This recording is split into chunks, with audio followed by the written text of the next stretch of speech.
Hey guys, how's it going? It's Mike. Another episode of the vinoLit show. I just want to say I'm really in a good mood right now because I solved some YouTube drama I was having. I was having trouble uploading a video. I'm not tech savvy at all, so I'm just really in a good mood right now. I can't believe I figured that out. Honestly, when it comes to technology, not only am I an idiot, but I'm an embittered idiot. So I don't know, just in a good mood. You probably saw the random podcast. I still have this bottle from that Hardy Wallace gave me, the Natural Process Alliance.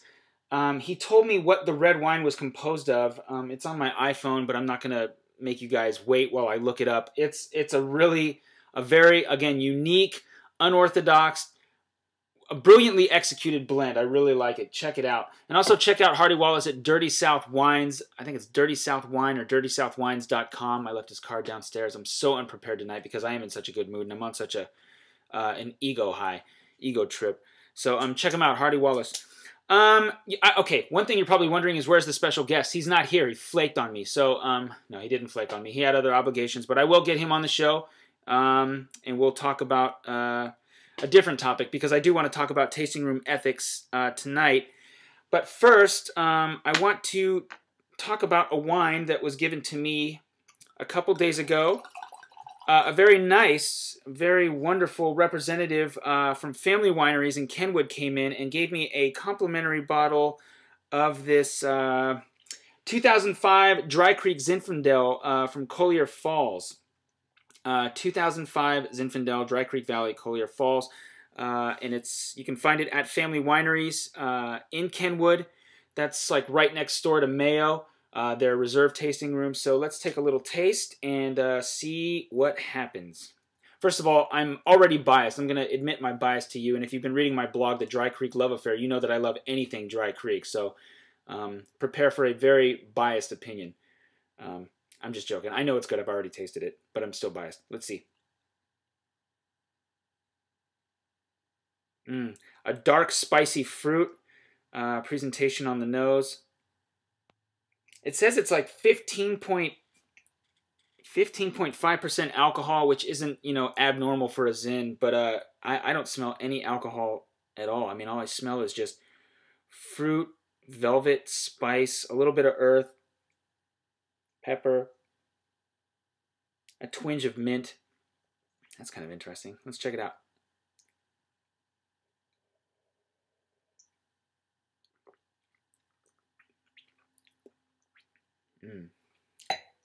Brilliant. Again, Dry Creek, undefeated in my book.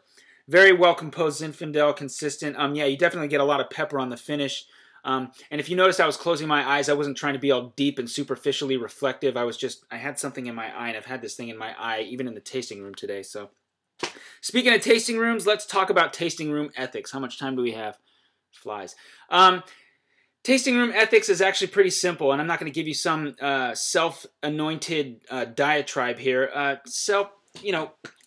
Tasting room ethics revolves around just normal, good human behavior. Just be nice to the people behind the bar.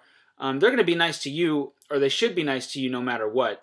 But just be civil, be nice, and be nice to the people around you. Be courteous and aware of the people around you at the bar. I think that's a really important piece of it.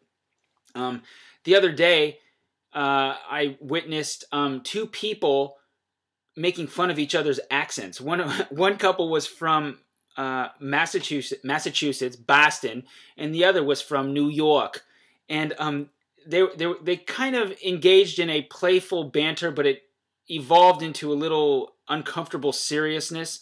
It ended well, but it was just one of them said something that was a little impolite, and I'm sure, they may have visited a couple places before, but either way, just tasting room ethics just revolves around courtesy, being nice, being patient, and polite.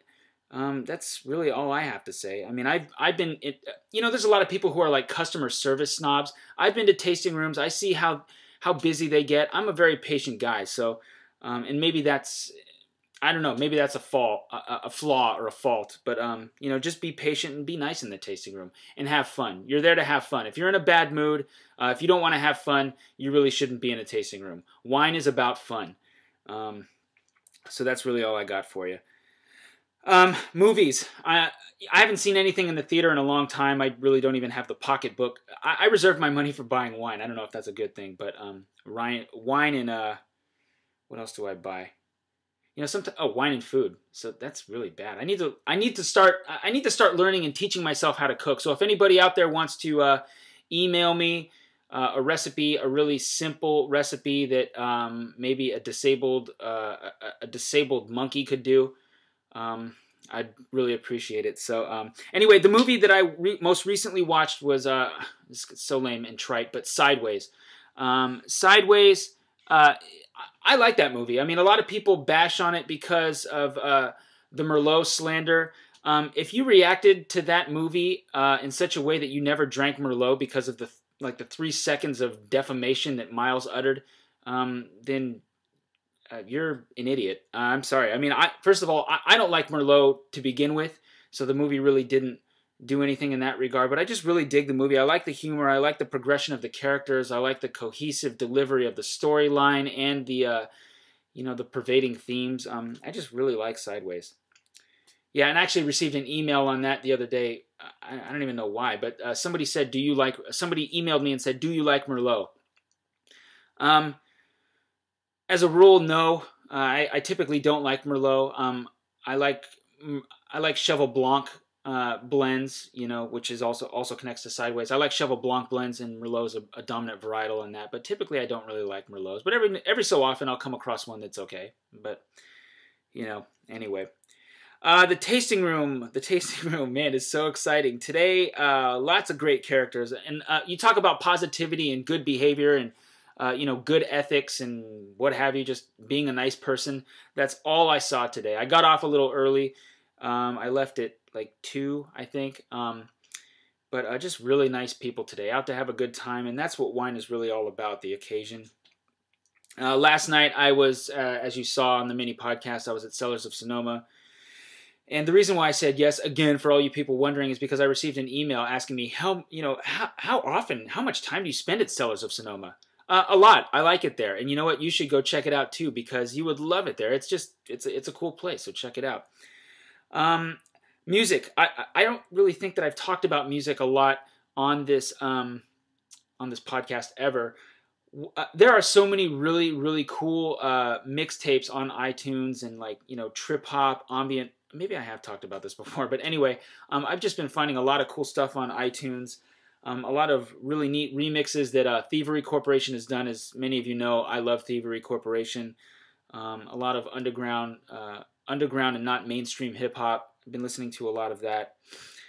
Have I been to any tasting rooms lately? That's another prompt I have here. No, but I do plan to go back to Dry Creek in the next...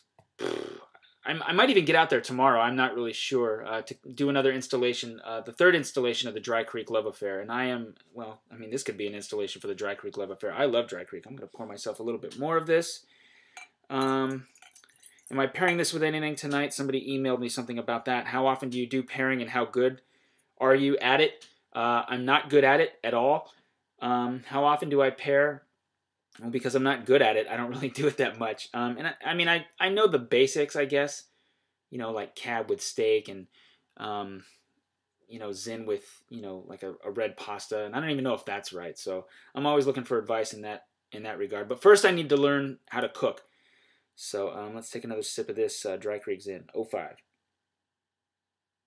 Now it develops a smoky texture, a smoky characteristic. Man, this is really interesting, this flavor profile.